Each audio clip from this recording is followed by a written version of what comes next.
안녕하세요. 소사장 소피아입니다. 오늘 소사장이 만난 사람들에서는 유명한 엄마 경제 멘토시죠. 이지영 작가님을 모시고 재테크 이야기부터 그리고 어떻게 하면 월급의 수익, 아바타 수익이라고 할 수 있죠. 네, 그런 추가 수익까지 어떻게 만들 수 있는지 들어보도록 하겠습니다. 자, 시작해 볼까요? 이렇게 하고 이제 인사할게요. 진행 잘한다. 그래 뭐.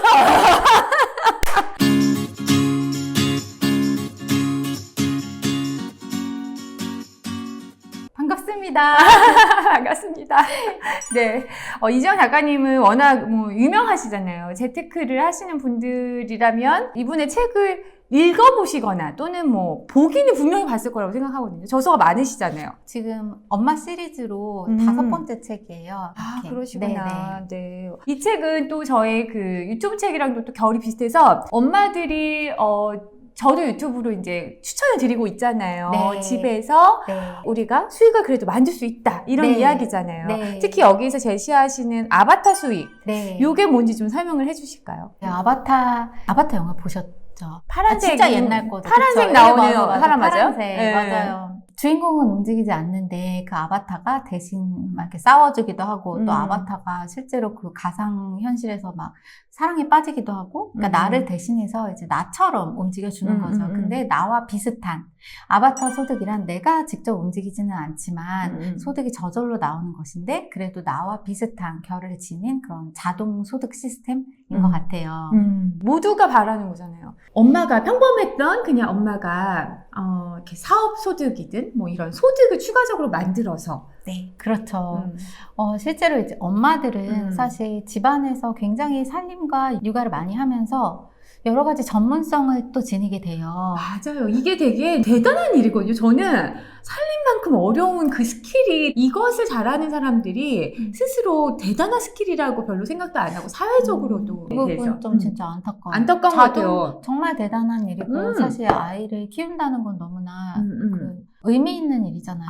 위대한 일이죠. 위대한 세상에서 일이에요. 위대한 일입니다. 희생이 따르는 일이고. 근데 맞아요.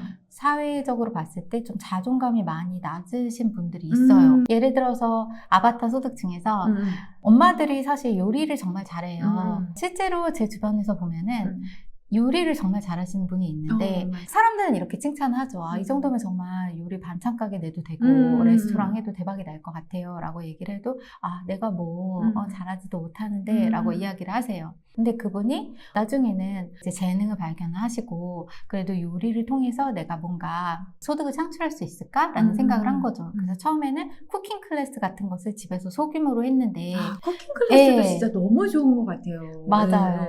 그래서 쿠킹 클래스를 하면서 사실 자신의 재능이 정말로 유용한 거구나. 그리고 나도 이거를 돈을 바꿀 수 있구나 라는 걸 깨달았던 것 같아요. 또 쿠킹 클래스를 하다 보면은 사람들하고 많은 이야기를 하고 정보를 공유하게 되잖아요. 요리를 하면서. 받을 수 있죠. 네. 그래서 막 피드백을 받다 보니까 요즘에는 정말 아토피 때문에 고생하는 아이들이 많잖아요. 그쵸. 그래서 유기농으로 먹이고 싶은데 그런 반찬 가게가 없다라는 그러한 엄마들의 얘기를 듣게 된 거죠. 그러면서 내가 유기농 반찬 가게를 열 수 있을까 라는 생각을 해보게 됐어요.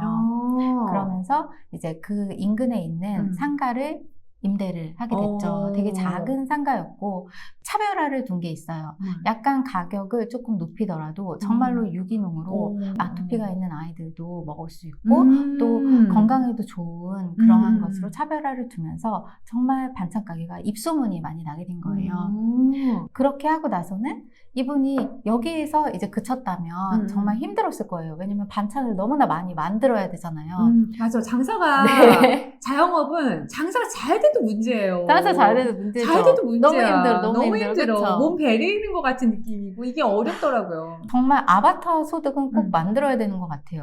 맞아요. 그래서 정말 아바타 개념이 필요한 것 같아요. 맞아요. 이분도 그래서 주문이 많이 들어와서 처음에는 너무나 기뻤는데 나중에는 막 어깨도 아프고 여기저기 막 아픈 거죠. 반찬 맨날 만들어야 되고 주문이 몰려오는데 업무 시간이 길어지고. 그렇지. 업무 시간 길어지고 그러다 보니까 어떻게 해야 될까라고 이제 고민을 하고 있었는데 그때 어떤 엄마가 이런 정도의 반찬 가게 열려면 어떻게 열 수 있냐.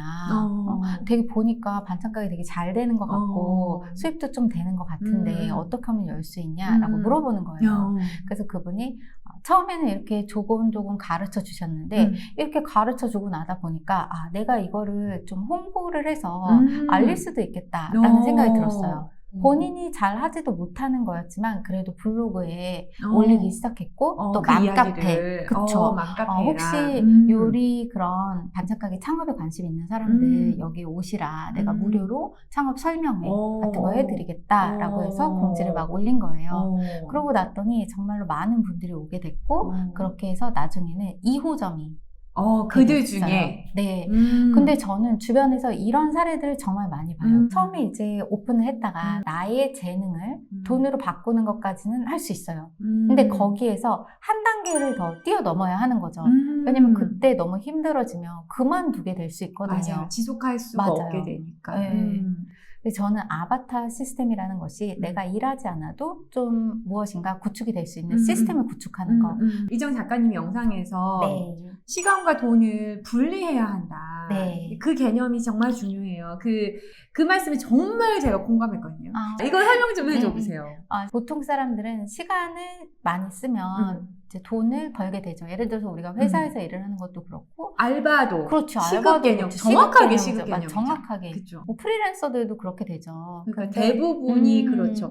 내가 일한 만큼 돈이 맞아. 오는, 그러니까 노동력을 투입하고 시간을 투입하는 것만큼 돈이 오는 것. 그게 굉장히 맞아요. 정확하게 되는 상황이잖아요. 근데 분리해 이렇게 하다 버려야 보면 계속 돈을 벌고 싶으면 계속 시간을 투입해야 되고 노동력을 투입해야 되는 그 한계가 다다르니까 이걸 분리를 해야 된다라고 말씀을 하셨어요. 이 개념이 대부분의 사람들이 못하고 계시는 개념이거든요. 그 부분이 정말 힘들어요. 힘들어요. 그게 맞아요. 시간과 돈을 분리한다는 게 쉽지 않은 것이 우리가 오랫동안 사실 우리는 교육을 많이 받았어요. 열심히 일을 해서 열심히 일을 하고 그리고 또 이제 그러면 수입이 높아지고 이렇게 해서 성실하게 이제 이 사회의 일원으로 살아가는 거죠.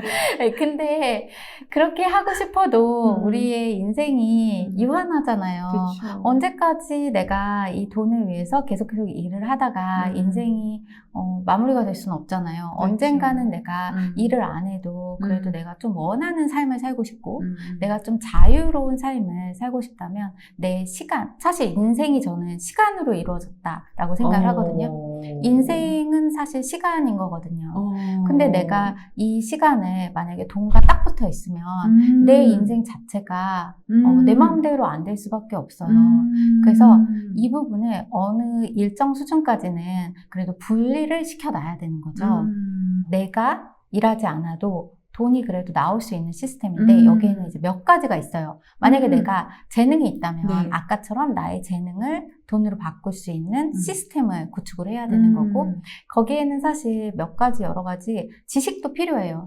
예를 들어서 그렇죠. 반찬 가게 같은 것도 2호점을 내는 것을 가이드라인을 드리려면 본인이 어느 정도 상권 분석도 할 수 있어야 그렇죠. 되거든요. 그러니까 네. 반찬만 만든다고 되는 그쵸. 건 아닌 거예요. 그래서 반찬 가게를 하다가 만약에 프랜차이즈로 오픈을 하고 싶으시면 상권에 대한 공부를 또 같이 해주셔야 돼요. 그러면서 또 마케팅에 대한 공부도 그렇죠. 같이 해줘야 돼요. 그렇죠. 그래서 이런 몇 가지 요소들이 같이 필요하기 때문에 사실은 힘들지만 그래도 조금만 힘들게 해놓으면 앞으로 2호점, 3호점, 4호점 이렇게 나올 수가 있는 것이고 그렇죠. 내가 만약에 노력을 안 하면 거기서 나만 계속 일을 해야 되는 건데 이렇게 나의 재능을 돈으로 바꿀 수 있는 것 이것이 첫 번째 방법이 있겠고 두 번째는 임대사업 그러니까 임대사업이 그렇죠. 정말 괜찮다고 생각을 해요.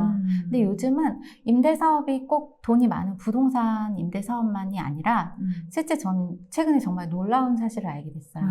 제가 카메라에 관심이 좀 있거든요. 진짜요? 왜냐면 유튜브를 하다 보니까. 근데 제가 이제 카메라를 이렇게 보니까 점점점 이제 고가로 이렇게 보게 되는 거예요. 눈이 높아지죠? 눈이 높아져요. 근데 어떻게 해야 되지? 막 생각을 하고 있었는데 카메라를 렌트해 주는 곳이 있는 거예요. 맞아요. 있어요. 봤어요. 네. 저도. 저와 같은 사람들 있잖아요. 좀 이 카메라 어떤 거 한번 써보고 싶고 그리고 한번 테스트도 해보고 싶고 너무 바로 사기엔 너무 맞아요. 좀 아깝고 저도 또 검색해본 적 망설여지고 있어요. 막 이러면 이제 렌트를 하는 거예요. 그런데 거기가 거의 카메라가 없어요. 가보면 맞아요. 대여하려고 가보면 없어요. 맞아요. 제가 원하는 날짜 없어서 저도 네. 빌리려고 했다가 포기한 적 있어요. 그쵸? 맞아요. 그러니까 카메라를 렌트를 하고요. 언니 카메라 렌트하시면 되겠네. 렌트할까? 장비 좀 많다 하지 않았어요? 아니, 많지는 않지만, 한 대라도 렌트를 해보야겠어. 그러니까. 그래서 거기는 이미 본전을 다 뽑았어요. 그러니까. 그리고 아이들 뭐 돌잔치에 입는 옷들, 한복, 네, 한복. 심지어는 맞아. 아이들 웨딩 드레스를요. 맞아. 몇십만 원에 렌트를 하더라고요. 맞아요. 무슨 사진 한 장 찍기 위해서 맞아요. 10만 원 넘게 웨딩 드레스도 너무 또 렌트를 괜찮으시다. 해요. 맞아요. 그래서 요즘은 정말로 내가 아바타 소득, 그러니까 시간과 돈을 분리하기 위해서는 예전 같으면 내가 그래도 부동산도 있어야 되고 그래도 돈이 많이 있어야 뭔가 할 수 있다라고 생각을 했었는데 요즘은 많은 것이 렌트를 하는 사람이 많다는 거죠. 이거 너무 좋은 개념이다. 정말, 그러니까, 그럼 임대 수익이잖아? 이러면 좀 되게, 그럴 줄 알았어. 그렇지, 막 텐데. 거창해 보이니까. 그럴 줄 알았어. 나는 결국에 못해, 이럴 음. 텐데, 말씀하신 대로 정말, 물건 개념의 임대를 지금 제안하셨는데, 무한 수익률이잖아요. 무한 수익률이야. 맞아요. 근데 판매는 마진이 있고, 팔면 그 마진이 남고 끝인 거예요. 끝인 거죠, 완전. 끝인 거야. 네. 그러니까 이게, 렌탈 사업이 정말 되게 좋은 거다. 이런 생각을 정말 저도 했었어요. 굉장히 좋은 거고요. 제가 또 아는 분은 중장비 기기를 임대를 하는데 그것도 대출을 해서 사실 수가 있대요. 그것도. 근데 고가래요. 대신에 나의 자본은 조금 들여도 마치 집을 사는 것과 마찬가지인 거죠. 레버리지를 일으켜서 이거를 임대를 하는데 거기에서 나오는 수익만 해도 거의 월세 뭐 부럽지 않게 나오는 거예요. 그래서 사람이 여러 가지 관찰이 필요하구나.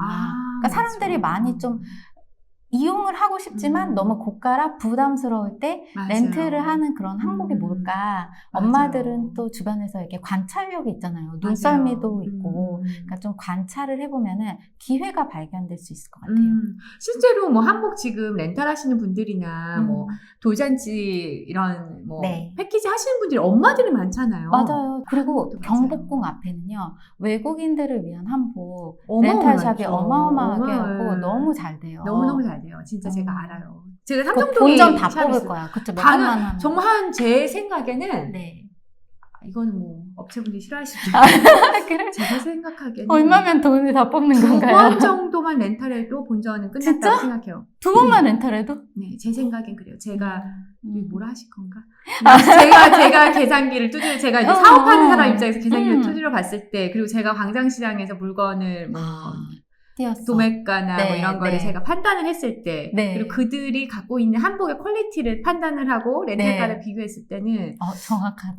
2번 많아야 3번이면 끝난다. 근데 그런 개념을 우리 엄마들이 충분히 할 수 있구나. 그러니까 중요한 건 이건 거예요. 우선은 아무것도 없는 것에서 무에서 유를 한번 창조해보는 거. 그러니까 아까처럼 컨설팅을 해본다거나 아니면 뭐 쿠킹 클래스를 열어본다거나 해서 하나를 우선 만들어 보아가지고 내 경험이 어떤 상품 하나 서비스가 된다는 거를 그 경험을 한번 하시는 게 중요하고 그 후에 이걸로 본격적으로 사업을 하시거나 뭐 또는 아바타 수익과 연결할 수 있는 다음 단계로 가도록 고민을 해보시는 그게 굉장히 포인트 같아요. 그죠? 네. 이런 임대나 이런 아바타 소득을 만들 때 한 가지 우리가 생각할 게 있어요. 뭐가 그래도 조금 더 수월하고 왜냐면 엄마들은요 굉장히 시간을 막 많이 쓸 수가 없잖아요. 그렇죠. 통째로 쓸 수는 없죠. 그때 인적 자원을 쓰면은 힘들어요. 내가 아바타 소득을 만들 때도 내가 누군가를 고용을 할 때도 그것이 인적 자원을 통하는 그런 아바타 소득인가 아니면 정말로 이게 물건인가 그걸로 또 구분을 하더라고요. 그래서 인적 자원은 에너지가 굉장히 많이 드는 아바타 소득이에요. 이걸 관리를 해줘야 되고 퀄리티를 유지를 해줘야 되고 그 안에서 이제 평판도 유지를 해야 되고 그렇지만 우리가 그렇게 하면 시간이 많이 들고 좀 힘들죠. 그래서 나중에는 조금 힘들었어요. 내가 그 중간자의 역할을 하면서 그 운영을 하는 게 이렇게 쉽지는 않았어요. 그럴 것 같아요. 그래서 그때부터는 내가 관여하지 않아도 그래도 한번 사두고 나면 저절로 임대가 되고 그리고 나는 별로 신경을 쓰지 않아도 되는 것은 무엇이 있을까? 라는 고민을 했고 그래서 그게 뭐였어요? 그래서 저의 경우에는 이제 부동산 임대 사업도 음. 저한테는 제가 아이를 키우면서 그래도 내가 남의 말을 듣고 사는 것이 아니라 내가 정말 공부해서 그래도 이거는 괜찮겠다라는 생각이 들었을 때 내가 임대를 한다면 그래도 나에게 안정적인 소득을 가져다 줄 수 있는 것 같았어요. 그래서 저도 부동산은 제가 아기 낳기 전에부터 이제 나의 집을 좀 마련하고 싶었고 아이 어떻게 좀 안전하게 키울 수 있는 그런 아파트로 이사 가고 싶다. 원래 저는 작은 빌라 원룸에서 시작을 했거든요. 먹자골목 있는 데서 신혼생활을 시작을 했었기 때문에 그래도 첫 아이 날 때는 내가 좀 아이 놀이터도 가까운 곳에 가고 싶다. 그때는 먹자골목에서 놀이터가 정말 멀었거든요. 한 30분 걸어가면 있었고 좀 놀이터가 되게 어둡고 약간 그랬어요. 완전 저랑 똑같다. 저도 그랬는데. 그래서 그때부터 좀 내 집 마련에 부동산에 관심을 갖게 됐고 그리고 제가 일하면서 또 아이 키우면서 뭔가 이렇게 워킹맘으로 사는 게 굉장히 힘들었어요. 절실한 건 뭐였냐면 좀 아바타 소득을 내가 일하지 않아도 뭔가 소득을 구축하고 싶다. 그러면서 부동산도 하게 됐고 또 저는 지금 유튜브도 하고 있고 작가도 하고 있고 또 뭐 온라인으로 강의도 하고 있는데 그쵸. 이러한 모든 것이 사실은 내 시간을 좀 나를 위해서 쓰고 싶고 또 나의 가족을 위해서 쓰고 싶다. 이게 바탕이 되고 좀 절박했던 것 같아요. 그러면은 여기에 우선 투자를 하기 전에 네. 1,500만 원으로 신혼살림을 시작을 했고 3년간 종잣돈 1억을 모아 성공했다. 3년간 종잣돈 1억을 모으려면 정말 어떻게 절약을 했고 진짜 악착같이 모았다는 게 저는 막 상상이 느껴지거든요. 아, 그래요? 네. 보통이 아니잖아요, 이거는. 어떻게 절약하셨어요? 하도 오래전이라. 기억 안 그래도 나요? 그래도 기억나요. 기억나겠지. 아, 기억하기 기억이 싫으신 거 아니에요? 잊어버렸나? 일부러. 일부러 싫어, 기억을 떠올리기 삭제. 노하우 좀 알려주세요, 그래도. 저도 정신 진짜 공감해요. 번쩍 들게. 아직 종잣돈 못 잠깐의 모으시는데. 고통으로. 잠깐의 고통은 감수해야 돼. 그 종잣돈 모을 때까지는 정말 어쩔 수 없어요. 어쩔 수 없어요. 그죠? 어떻게 사셨어요? 일단 결혼식 때 이제 일단 굉장히 간소화를 했고요. 근데 결혼한 다음에 신혼 3년, 아기가 없을 때 그때는 정말 황금 타임이라고 저는 생각을 해요. 종잣돈을 모으는 모으기. 황금 타임. 맞아요. 네, 그때는 정말로 우리만 참으면 지출이 별로 없어도 되잖아요. 그렇죠. 근데 아이한테 못 참는 뭔가 되게 죄책감이 뭔가 안쓰러운데 우리는 할 수 있잖아요. 그렇죠. 할수 그렇죠. 있죠. 우리는 안 먹고 살아도 뭐. 아기가 이제 태어나고 나면 그때부터는 지출이 정말 많아지는 것 같아요. 엄마 마음에 안 해줄 수도 없고 그러다 보니까 이제 지출이 늘어나는데 제가 신혼 3년에 종잣돈 1억 원을 모을 수 있었던 건 맞벌이를 했었고요. 근데 맞벌이가 아니더라도 아기가 없을 때는 수입을 창출을 하는 것을 좀 많이 추천을 드려요. 아, 그때도 또 다른 월급 외에 수입을 창출하셨었어요? 네. 그러니까 뭐 그때도 제가 번역을 되게 열심히 했고요. 번역으로. 아바타인가? 그럼 퇴근하고 오셔가지고 또 네. 주말에 번역을 또 하신 주말에 거예요? 좀 번역을 많이 했고 그러니까 아까 말했듯이 인생이 계속 길게 고통스러울 거냐 아니면 조금 짧게 고통스러운데 강도가 좀 세. 근데 나중에는 내가 그래도 나중에는 조금 더 편안해질 수 있는 게 있다면 어쩌면 좀 선택인 것 같아요. 내가 종잣돈은 재테크의 기본이잖아요. 기본이죠. 기본이기 때문에 그 기본을 다지는 기간 동안은 고통스럽다는 거죠. 그것이 고통스럽지 않으면 세상의 모든 사람들이 돈을 잘 모았겠죠. 근데 고통스러운 과정을 조금은 거쳐야 되는데 그때 그래도 나에게 보상. 저는 항상 가계부를 낼 때에도 나에게 보상하라라고 이야기를 해요. 엄마의 돈 공부에서도 내가 그렇게 희생만 하고 참고 돈을 모아도 별로 행복할 것 같지 않은 거죠. 그러니까 그래도 그쵸. 아낄 때는 좀 아끼더라도 나를 위한 보상. 어떤 보상하신 게 좀 있어요? 저는 보상을 그때는 여행으로 굉장히 많은 보상을 했죠. 저희가 그래서 여행을 되게 자주 갔고요. 돈이 좀 모이면 그러니까 가구 같은 거는 별로 안 샀어도 내가 갖고 싶은 것이 그래도 있다면 너무 그렇게 인내하면서 살지는 않는 게 좋을 것 같아요. 열심히 노력하고 또 보상도 계속 해가면서 하면 조금 더 힘이 나니까 지속할 수 있으니까.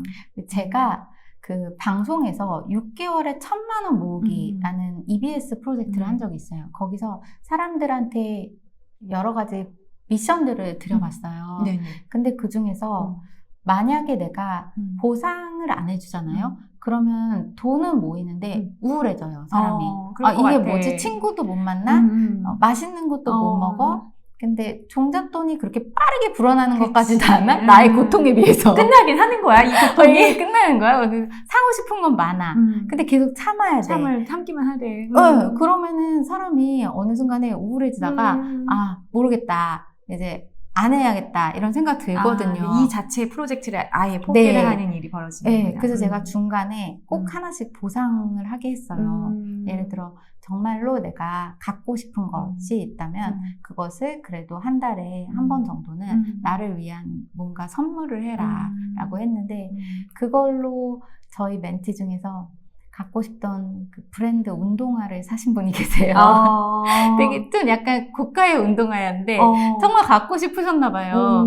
근데 그렇게 해서 운동화를 샀는데 제가 그분의 표정을 봤을 때 정말 행복감이 느껴졌어요. 사람은 다 기준이 다르거든요. 네, 그쵸. 그분은 여자분이었는데 이게 막 되게 여성스럽지 않았어요. 그래서 그분이 좋아하는 건 운동화라던가 아니면 뭔가 활동적인 그런 거 좋아했던 거예요. 그래서 행복하려면 또 돈을 행복을 위해서 쓰려면 나를 좀 잘 알아야 돼요. 내가 좋아하는 것이 뭔지 그리고 나에게 보상을 그래도 해주는 거 한 달에 뭐 20만 원 한도 내에서라도 10만 원 한도 내에서라도 보상을 해주는 거 저는 추천을 드리고 싶어요. 10만 원? 좋네요. 네. 10만 원 줄였어. 한 달에요? 5만 원? 1년으로 해야 되는 거 아니에요? 그래 1년으로? 또 제가 종잣돈 모으기에 있어서는 사람들한테 맞벌이인 경우에는 만약에 외벌이면은 생활비가 있다 그러면은 사주로 나누라고 뭔가 사람들이 생각을 하게 돼요. 아침에 나설 때 내가 그래도 하루에 이만큼 써야지 라고 예산을 짜고 나가는 거죠. 하루에 실제로 그걸 무지출 데이라고 해서 포상을 해주는 거죠. 그러니까 예를 들어서 정말 먹고 싶었던 것이 있으면 그 3일 먹어라. 무지출하고 무지출하고 그냥 뭐 바나나 우유 이런 것을 허용을 했죠. 바나나 우유?